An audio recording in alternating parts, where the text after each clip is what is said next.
स्वागत आप सभी का ब्रेकिंग न्यूज चैनल में एक बार फिर से। तो आइए जानते हैं देश दुनिया की तमाम बड़ी खबरों को। पर उससे पहले आपसे निवेदन है कि आप इस वीडियो को लाइक कर दें, शेयर कर दें ताकि हमारा हौसला बढ़ता रहे। देश में कोरोना संक्रमित मरीजों का आंकड़ा 54,85,647 के पार। अब तक 87,847 की मौत। जी हां, देश और दुनिया में कोरोना के केस लगातार बढ़ते ही जा रहे हैं। ताजा आंकड़ों के मुताबिक देश में अब तक 54,85,647 संक्रमण के मामले सामने आ चुके और एक्टिव केस 10,14,490 हैं, जिसमें से अभी तक 87,847 लोग अपनी जान गंवा चुके। वहीं इसके बीच अच्छी खबर ये भी है कि अब तक 43,88,154 संक्रमित मरीज ठीक भी हो चुके। दुनिया भर में कोरोना वायरस की वजह से कुल 9,65,605 लोगों की जान जा चुकी है, जबकि वायरस से संक्रमित लोगों की संख्या 3,10,87,536 हो गई है। इनमें एक्टिव केस 74,57,326 हैं और खुशी की बात यह है कि अब तक 2,26,75,878 लोग ठीक हो चुके हैं। आज से ताजमहल का दीदार कर पाएंगे पर्यटक, पहले से करानी होगी ऑनलाइन बुकिंग। जी हां, 17वीं शताब्दी का प्रेम स्मारक ताजमहल और आगरा का किला 6 महीने बाद आज फिर से खुलने के लिए तैयार है। कोरोना महामारी के कारण इन जगह को बंद कर दिया गया था। भारतीय पुरातत्व सर्वेक्षण के अधिकारियों ने पर्यटन स्थलों को फिर से खोलने के लिए सभी आवश्यक इंतजाम कर लिए हैं। ताजमहल के केयर टेकर अमरनाथ गुप्ता ने कहा, पूर्वी और पश्चिमी गेट पर sanitisation, thermal screening, social distancing के लिए सर्किल्स की पेंटिंग आदि हो चुके हैं।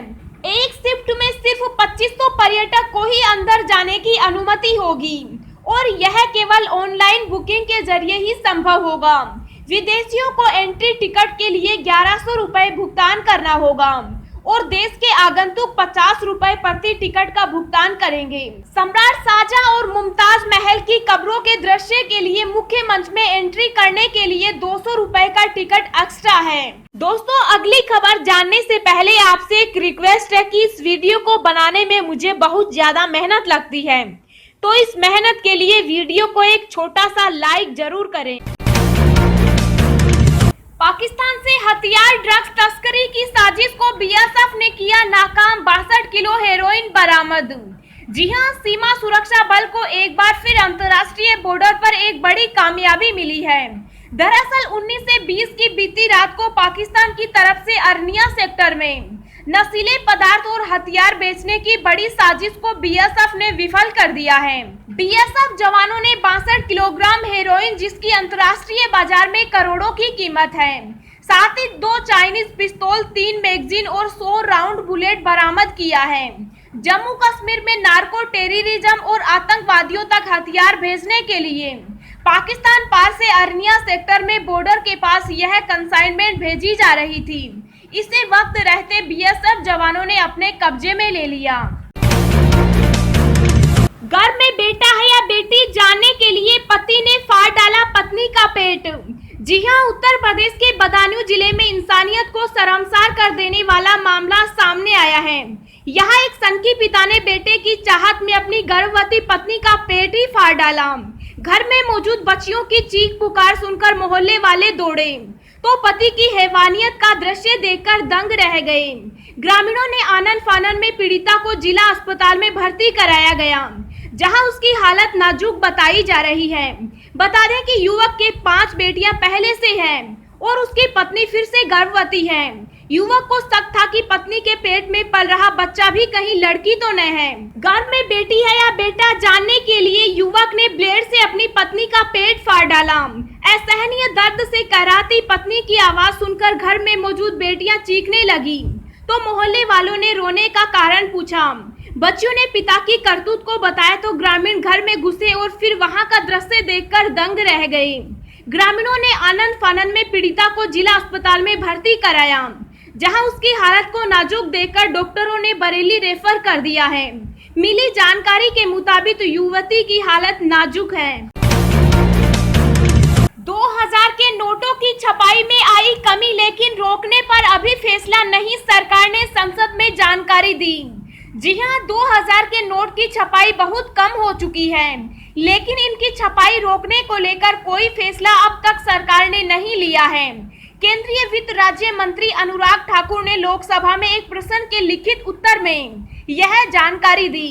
अनुराग ठाकुर ने कहा कि मांग को देखते हुए सभी नोट की उपलब्धता में संतुलन रखने के लिए रिजर्व बैंक से विमर्श के बाद किसी नोट की छपाई पर सरकार फैसला करती है। 31 मार्च 2019 को सर्कुलेशन में 2000 रुपए के नोटों की संख्या 329.10 करोड़ थी, जो 31 मार्च 2020 को घटकर 273.98 करोड़ हो गई है। खुशखबरी, लाखों रेल कर्मचारियों को मिलेगा पेंशन पर बड़ा फायदा, 30 सितंबर से पहले भरे ये फॉर्म। जी हां, रेल मंत्रालय की ओर से जारी किए गए निर्देशों के मुताबिक ऐसे कर्मचारी या अधिकारी जिनकी नियुक्ति तो 1 जनवरी 2004 के बाद हुई थी, लेकिन उनके चयन की प्रक्रिया से जुड़े सभी कार्य 1 जनवरी 2004 से पूर्व ही पूरे कर लिए गए थे। अब ऐसे सभी कर्मचारियों को पुरानी पेंशन स्कीम में पंजीकृत कर लिया गया है, यानी इन्हें ओल्ड पेंशन स्कीम का फायदा मिल सकेगा। गौरतलब है कि इस अवधि में रेल मंत्रालय ने बड़ी संख्या में भर्तियां की थी। विभिन्न जोन में देश भर में करीब 2.50 लाख नियुक्तियां इस दौरान की गई थी। इस संबंध में दक्षिण रेलवे ने निर्देश जारी कर दिए हैं। 30 सितंबर से पहले देनी होगी जानकारी। दक्षिण रेलवे की ओर से जारी किए गए निर्देशों के मुताबिक जिन भी कर्मचारियों को पुरानी पेंशन स्कीम का फायदा लेना है, उन्हें 30 सितंबर 2020 के पहले इसकी जानकारी रेलवे को देनी होगी। इस सुविधा के लिए रेलवे की ओर से एक फॉर्म जारी किया गया है, जिसे भरकर जमा कराना अनिवार्य है। 300 से कम कर्मचारियों वाली फर्म के लिए आसान होगी भर्ती छटनी। जी हां, 300 से कम कर्मचारियों वाली कंपनियों के लिए भर्ती और छटनी की प्रक्रिया आसान होने वाली है। श्रम मंत्रालय की ओर से लोकसभा में पेश 3 श्रम विधेयकों में से एक में से इस संबंध में प्रावधान किया है कि 300 से कम कर्मचारियों वाली कंपनियों को भर्ती या छटनी के लिए सरकार से पूर्व अनुमति नहीं लेनी होगी। मौजूदा कानून में 100 से कम कर्मचारियों वाली कंपनियों को ही ऐसा करने की अनुमति है। इस साल की शुरुआत में संसदीय समिति ने 300 से कम स्टाफ वाली कंपनियों को सरकार की अनुमति के बिना कर्मचारियों की संख्या में कटौती करने या कंपनी बंद करने का अधिकार देने की बात कही थी। कमेटी का कहना था कि राजस्थान में पहले से ही इस तरह का प्रावधान है, इससे वहां रोजगार बढ़ा और छटनी के मामले कम हुए। राजस्थान के 11 जिला मुख्यालयों पर धारा 144 लागू, 5 से अधिक के इकट्ठा होने पर रोक। जी हां, राजस्थान अशोक गहलोत सरकार ने प्रदेश में कोरोना महामारी के बढ़ते संक्रमण को देखते हुए 11 जिलों में जिला मुख्यालयों में सार्वजनिक स्थलों पर धारा 144 लागू कर 5 से अधिक व्यक्तियों के समूह में इकट्ठा होने पर रोक लगाने का निर्णय किया। मुख्यमंत्री अशोक गहलोत की अध्यक्षता में एक उच्च स्तरीय बैठक में यह निर्णय किया।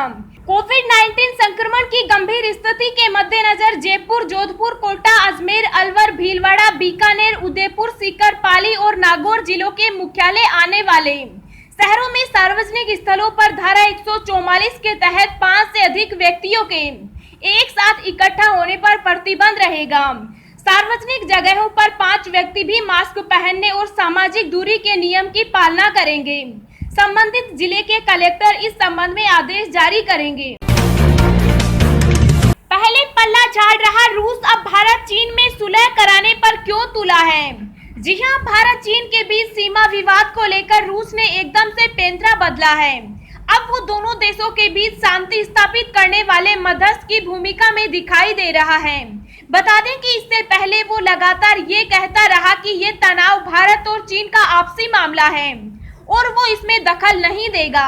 अब शंघाई सहयोग संगठन की बैठक के दौरान दोनों देशों के बीच शांति वार्ता होने पर रूस ने कहा कि उसने ही 2 एशियाई ताकतों को मंच दिया ताकि वे सुलह कर सकें। अब हम आपको अगले 24 घंटों के संभावित मौसम पूर्वानुमान के बारे में बता रहे हैं। अगले 24 घंटों के दौरान तटीय कर्नाटक, उत्तरी केरल, दक्षिणी कोंकण और गोवा के साथ साथ आंतरिक कर्नाटक में कई जगहों पर मध्यम से भारी बारिश हो सकती है। इन भागों में कुछ स्थानों पर मूसलाधार वर्षा भी हो सकती है। पश्चिम बंगाल, सिक्किम, असम, मेघालय, बिहार, झारखंड, ओडिशा, केरल और अंडमान व निकोबार द्वीप समूह में भी मध्यम से भारी बारिश होने की संभावना है। छत्तीसगढ़ और मध्य प्रदेश में कुछ स्थानों पर, जबकि गुजरात, तेलंगाना, आंध्र प्रदेश और लक्षद्वीप में कहीं कहीं हल्की से मध्यम बारिश हो सकती है। पूर्वी उत्तर प्रदेश, दक्षिणी छत्तीसगढ़ और तमिलनाडु के कुछ हिस्सों में हल्की बारिश संभव है।